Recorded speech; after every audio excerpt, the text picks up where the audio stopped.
What's up, everyone? Brett Mixer Madness here for the Raw review on this February the 5th, 2024 from the Enterprise Center in St. Louis, Missouri. Fresh off The Rock's comeback with Roman Reigns on Smackdown.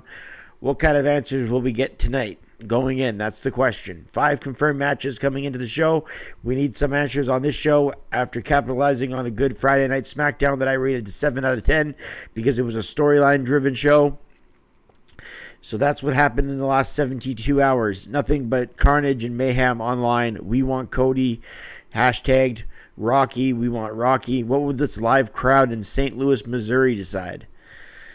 So Raw tonight, I really thought it was a tease, guys. I did. I thought it was a tease and not in a good kind of way. In a confusing, really, that's it kind of way. But let's get into it. We open with Seth Rollins burn it down after the Rocky Cody clip. I figured Seth would be interrupting Cody or vice versa to begin the show like this. The only bad part is the crowd is pumped off with the start of the show. So when Seth Rollins comes out, we know we're going to get the whoa, oh, because the crowd's all pumped up and jacked. Yes, it's live, it's Raw. So it's the first person that comes out. So yeah, we're going to get that. And we did. And I muted the TV until it was time to not mute it. Cody welcomes everyone to Raw with Pat McAfee. Rollins said that sounds like a pretty big pop to me. I mean, Seth welcomes us to Raw. Sorry, not Cody. Yeah, and Seth said that sounds like a pretty big pop to me. This is, of course, in talks with Roman Reigns on Friday Night SmackDown when Roman burned Seth Rollins and talked about how he didn't get a pop. He says, that's right, no pop. That's what Roman said. Seth Rollins points out twice where he gets a pop. He has to say St. Louis, Missouri, though, to get the pop. So he's kind of doing a cheap Pop McFoley kind of thing. He brings up SmackDown, and people boo. Cody Rhodes comes to the ring, and while they don't shy away from the hashtag Cody stuff at all, they actually encourage it. Rollins says he has more questions than answers. Both guys cheap pop St. Louis as Cody comes down to Raw. A loud Rocky sucks chant is heard. Wow. For the first time, probably since 1997, I think there was a couple instances in his feud with Lesnar in 2002 when he was going off to film movies. The fans didn't like that. And also at Raw's 10th anniversary in 2003, he had a promo and the fans chanted live at the World or WWF New York back then. They chanted Rocky sucks. So there's been a couple instances since 1997, but that was the last time really where it was a big thing, the Rocky sucks chant. So a loud Rocky sucks chant is heard, and Rollins is shocked, and he even says, I wasn't expecting that. As is Cole, he asked if it's 1996 again. Technically, Rocky Maivia debuted in 96, but it wasn't until 97 where he got those chants. Rollins says to Cody, not that it matters, I'm nitpicking 1 year. Rollins says to Cody, I didn't know if I was the best, so let's cut the crap and get some answers. That's what I want to know, too. 3 hours after watching Raw, I want to cut the crap and get some answers. And this is what we say at the top of the show. Rollins says to Cody, I need to know that I'm as good as I was when I face you again. And the crowd chant, no, no, no. Then McIntyre sticks his head out as we're about to get an answer or a response from Cody. And that's interruption number 1. And the remote controls have been turned. Just kidding. I've documented that it's a coincidence maybe, but I know a lot of people like Drew, but his segments don't typically draw very well. All we want is Cody to answer a question, and Drew sticks his face in, and the fans boo accordingly. Drew then goes back to tweener status, giving Cody props, which we know the fans will obviously cheer, and coming out with funny shirts. Fucking this guy pick a side already. This tweeter bullshit has to stop every other week. He's a good guy. He's a bad guy. Just pick a side and stick to it. Seth brings up previous matches, and then he builds to Seth's title, and Drew gets a pop. Rollins brings up Drew's failed opportunities with him. Drew says pot calling the kettle black because Rollins has lost to Cody a few times. Then Drew tells Cody to finish the story as the fans cheer. Rollins doesn't want it to be, so Drew headbutts Rollins, and Cody then gives McIntyre a right hand, and his music hits. That's it. Yep, that's it. You have all these eyeballs on Monday Night Raw after all the last 72 hours. It's crazy. We just came off a high-rated Raw. We just came off a high-rated SmackDown. And then the last 72 hours have been nothing but WWE talk. We start an opening segment with Cody Rhodes with the question up in the air. And all we have is a Drew McIntyre interruption and a Drew McIntyre headbutting Rollins and Cody giving him a right hand. They put the music on, Cody Rhodes' music, right after the right hand too, as if to say, like, they didn't even check to see if he wanted to say anything. They just, nope, let's hit the music. We have a right hand. Somebody falls out to the ramp. That means it's music time. It's so contrived. It doesn't look official. It doesn't look real. I don't know what the right word for it is. Contrived is the best word. That's the best word I can think of right now. It's very forced. It's ungenuine. Yeah. So that's how we start Raw. No answer. No. And this is the worst part about it. Nobody thinks in the back, let's check in with Cody Rhodes. Let's see what his answer is. I don't care that we didn't get it. I just care that no one thought to ask. That just slaps common sense and logic right in the face. We open with a 4-quarter match between Bate and Dunn, the New Day. I'll try to get a little bit less mad now. The New Day, Imperium, the Creed Brothers, and DIY. Xavier Woods and Tommaso Ciampa begin in the ring. Imperium drives Kofi into the corner shoulder first, and we get our first commercial 2.5 minutes in, as the heat between Imperium and New Day has been a lot as of late. Back from a commercial and phenomenal tandem offense between the New Day and Imperium, the Creeds with some awesome spots, DIY with the DIY. DIY drop the Creeds and then applaud themselves, which makes St. Louis pop. Kofi then goes for the running crossbody suicide dive, but Imperium drops Kofi by grabbing his boot. Gargano then with a suicide dive. Gargano takes out everybody. They stand up only for Ciampa to take out everyone. Julius Creed did as well, as following their side. The crowd chant, "This is awesome." They go for another commercial. Brutus Creed comes back with a moonsault after a double suplex off the top. A vertical suplex by Imperium and the perfect moonsault by Brutus. Vinci drops Brutus, then a running knee by Julius Creed. A famous Sarah and Kaiser with a spinning clothesline. Woods thrown to the apron, then a knee to the head to Ciampa, and he's tackled by Vinci. An ankle lock with Julius and the belly-to-belly. Action everywhere as a belly-to-belly action. As belly-to-belly overhead suplexes happened twice in the span of 30 seconds. The Creeds with a double suplex, then an ankle lock as Gargano broke everything up. Awesome sequences. The Brutus ball off the top to all competitors on the floor. The Creeds hit Gargano with the Brutus ball. Even though Ciampa isn't the legal man, they set up for Vinci for the meet in the middle. And the DIY win at 17:50. 3.5 stars. Great match. That was mostly a spot fest, but that doesn't make it any less great, the fact that it was a spot fest. It was a spot fest, and they did everything well in it. Just like The Undertaker and Mankind is a spot fest, and they did everything well in it. So that doesn't make it any less a classic. Not saying this is on that level, of obviously, but I'm just talking about as far as spot fests go. Spot fests, if done well, can still be a high-rated match. And I don't usually give 3.5 stars out too often, so that match really was good. It was just under 20 minutes, and everybody played their part perfect. An Elimination Chamber qualifying match now between Shayna Baszler and Becky Lynch. We didn't get this. This is the only match that wasn't advertised before the show that we got tonight. Shayna Baszler, because 5 of the 6 matches were advertised. This one wasn't. But we find out that it's an Elimination Chamber qualifying match, and we also find out that Becky Lynch has never been in an Elimination Chamber. So if it wasn't obvious before who would win, we know now. I mean, Becky's lost to Nia Jax. She's lost in the Rumble. She's not going to lose this match to Shayna Baszler. So we knew the winner going in, but still. Let's see if they put a good match together. Baszler and Becky Lynch with some pre-match promos on their way to the ring, which is sort of a new direction. Kevin Dunn is no longer there, nor McMahon, so the overall direction is completely different. Keeping some things the same with what they know. They do these promos and have some long shots of outside the arena to begin their show, which is nothing new, but they do more of that now. So you can see the differences in overall production with a different director. Shayna brings up how many people she beat in the chamber. Yeah, the days when she was booked good. Lynch has been losing to Jax in the Rumble, as I've said. Lynch said even her future was on the line here. So, again, we know who's going to win this. Baszler with a wrist lock, then launch into a headlock by Becky, taken down. Becky looked for an Oklahoma roll, but then she gets countered into a Karafuda clutch, then a disarmer attempt. Both ladies counter the other. The fans appreciate a good opening sequence and applaud the showdown between Becky and Shayna. They also mention that Becky's never been in the chamber, so again, it's obvious who's going to win. Up with a high kick, Becky takes the kick, and they go to a break. Back from the break, Becky was still being controlled by Baszler. Shayna gets the best of Becky with a missile drop kick and looks to the disarmer.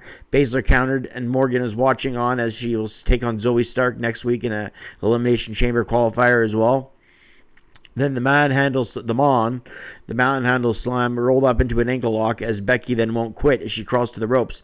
Pat says Becky is in the man's land and tries to get out of it as Cole smiles when he talks. You can tell he's smiling because he's talking different with high energy. Becky and Baszler exchanged rights to the top turnbuckle in the end here.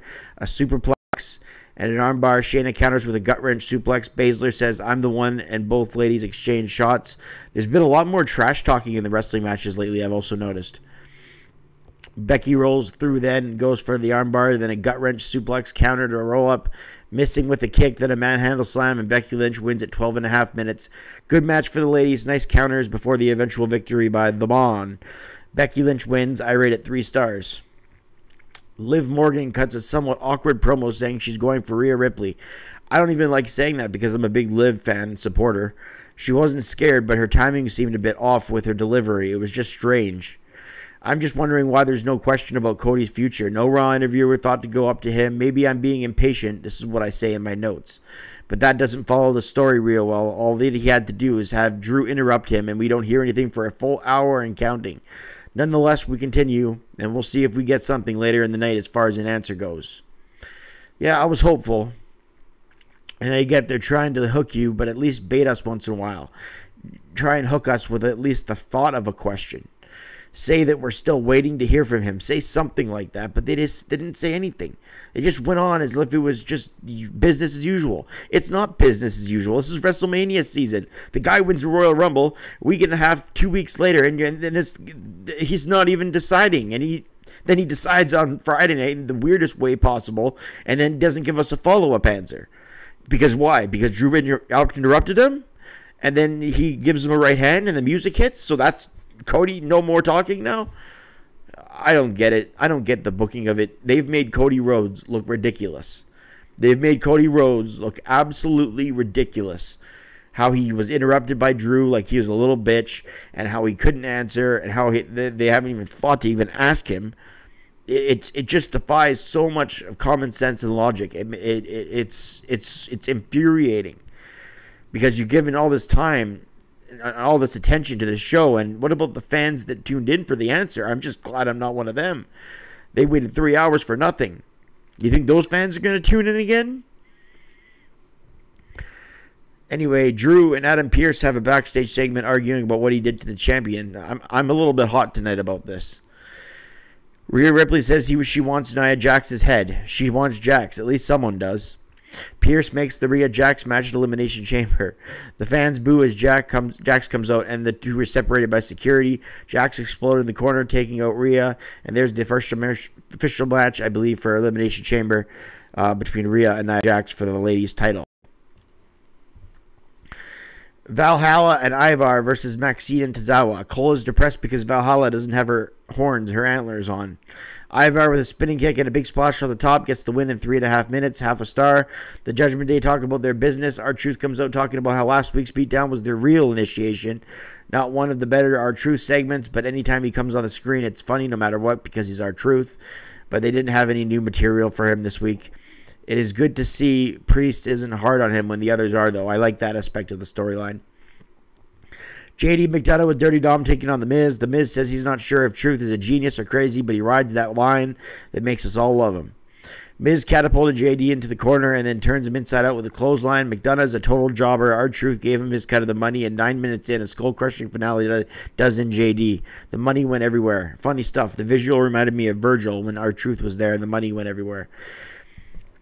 Imperium and Pierce are talking about this, then Braun Breaker talks to Adam Pearce backstage, and we go to a commercial. Gunther's 600-day celebration is next. It's actually 605 as of today, but last week they were at 598, so they couldn't do it until tonight. Gunther got a mixed reaction. He says there's no man worthy of challenging him for the title, and like always, I said this in my Raw preview show, whenever they have a celebration ceremony for a wrestler, he's always going to get interrupted by his next future opponent in the angle. Stone Cold Appreciation Night, Kurt Angle. The Rock Appreciation Night, Goldberg, back in 2003. 01 and 03 respectively in those two examples. So we're obviously when it went so him and Zayn were the two guys I thought could interrupt. Seems fine that it's Jey Uso looking for his singles title. That's a good story and potentially a good Mania match, or maybe a chamber match, or maybe both. We'll have to see. Jey and Gunther go over each other's achievements. Gunther says he only had to put 50% of the work in when he was the longest 1,000-day tag team champion of all time. Gunther says he's going to beat him so bad that he will look back to the days that he wouldn't know the difference between him and his brother Jimmy Uso. That's what Gunther said. I see a 6-man between the two is what I wrote in my notes. Sure enough, we get confirmation later. We have a 6-man next week after the New Day came running in and saved him after the Imperium attacked Jey Uso. We get Shinsuke Nakamura backstage promo, and it's supposed to be oh so scary when the guy always loses. I mean, give me a break. I didn't even read the subtitles because his face tells more of a story anyway. But these Shinsuke Nakamura promos, if he doesn't ever win, why is it going to be scary? Oh, it's all so intimidating. He's opening his eyes wide. That's really scary. The guy never wins. He's like JD McDonough at this point. They put over the Kabuki Warriors may not be in tip-top shape for this match, before I go to this next thing, give Shinsuke some jobber matches where he can dominate jobbers for a few weeks and build them back up. Don't just put him in there with Cody Rhodes and then Cody wins every time. It doesn't make any sense for Shinsuke. Because when you want to make him look like a threat, he looks like a joke. They put over how the Kabuki Warriors may not be in tip-top shape for this match given the pipe attack by Bayley. At least they thought to mention that. Carter and Chance with a jackknife cover and a near fall. Carter and Chance didn't do play-by-play for this one, so it'll be really quick. Rallying behind one another and a lot of double team moves. After the after-party connected and Kairi Sane saved the tag gold. More tandem offense by the former champs as Carter tagged in Chance. They got the cake stand, but Kairi Sane drags Chance out of the ring and into the steps, so she couldn't capitalize. The double team by the champs. The Kabuki Warriors land the insane elbow by Kairi Sane. The Kabuki Warriors retain the gold at the 9-minute mark. I rated that a star and 3/4. They do a backstage segment with Sami Zayn and Jackie Redmond from earlier in the day about the belief that Zayn had the audience. He compared his story to Rocky, saying that that's what Triple H said to him as he pulled him aside in Zayn's hometown after his loss to Reigns last year. Zayn mentioned McIntyre and how he still has so much to prove. Then they say the main event is up next. Well, that's great. We're 2.5 hours into the show, and this is where I rant a little bit more in the notes. If it's repetitive, I won't go over it again, but what I wrote was, not once did they have the thought to talk about Cody in his promo with his Mania decision officially. I get they're prolonging his choice to the press conference on Thursday, but where is the common sense? Where is the questions to ask him? We need more. As I write these notes, I'm still thinking to that fact. We need more than this. It's just a slap at the. I've already said this part that I wrote in my notes. It's a slap to common sense and logic. But anyway, hopefully we'll get something after the main event. Here's hoping. This is what I wrote. Should have known better. Bull rope. We see how last week's Raw ended with just Drew McIntyre with a simplistic arm in the air. Bull rope match, Cody Rhodes versus Shinsuke Nakamura. Cody in control of Shinsuke before the first break, and then he sent him over the barricade to the floor. Nakamura with high knees. We finally hear during the main event some talk about Rock and Roman. A big kick, and Cody rallies for a comeback with the bell, the same bell that the Rhodes family used. And I wonder if Cole's going to say that this is the match that Dusty Rhodes made famous and 1 or 2 more times. Shinsuke has the bull rope tied up in his legs. It was a funny spot as he looked for the Shane Casa. Cody hits a pedigree and a near fall. Shinsuke stays in the match deep into the 9th inning here with a few minutes to go on the show. Nakamura with the miss to Cody. Cody fights back blinded, and he hits a crossroads, and then a kick out by Shinsuke. A lateral press and a near fall. Into the last couple minutes here, Shinsuke uses the cowbell, goes for the Shin Casa. Low blow and the crossroads by a pissed off Cody, who gets the victory at the 18-minute mark. Cole calls it cathartic. It doesn't end the controversy, but it feels good. McIntyre comes in the end and hits a Claymore after he counts down, but the less fans in the crowd doing it because he is a heel, isn't he? Hopefully that's decided by now. We need more decisiveness. At least we don't just end the show with the winner, Cody Rhodes, like we did Drew last year. But this is the second week they end the show with Drew at his arms in the air. 2 stars and a quarter for the match. Last week I gave Smackdown a 7 out of 10 because it had good wrestling, but it was a storyline-driven show. Raw started out that way, but Drew interrupted it and everything went to hell. Everyone was muted. Also, the match can get to WrestleMania 40 press conference in Vegas this Thursday night before SmackDown. Where will we get the decision of the main events? Does this mean SmackDown is a must-watch show this Friday? Yes. Does this mean Raw tonight was a tease? Yes. This show overall, I'm going to give it a 4 out of 10 because it just had a number of decent to good matches. We can see good matches in any promotion. You can see good matches anywhere. We need more story. That's what SmackDown delivered. Raw did not. Just like it does every other week, only this time nothing was settled. And even worse, nothing asked. Not one person from Jackie Redmond to Adam Pearce in kayfabe here thought to ask Cody what his decision was. No, we'll just have Drew McIntyre interrupt him and that'll be all. Are you fucking serious here? Sorry, I'm just a bit hot after this, after waiting 3 hours of programming to get that. So I guess we'll have to see where we go from here. It does make me interested in the press conference, the online reaction, and then the live reaction on SmackDown this Friday. But this was piss poor tonight. It was lackluster in the worst way. Anyways, guys, that's Raw for February 5th, 2024 from St. Louis. Come back next for the Raw rating video I do. Maybe some other videos on the whole Cody Rock situation I do this week. And I'll do a SmackDown preview. And as always, the Monday Night Wars every day on this channel. So hit like and subscribe. For the Raw review, I'm Brett Mix, February 5th, 2024. And I'm out. Thanks for watching.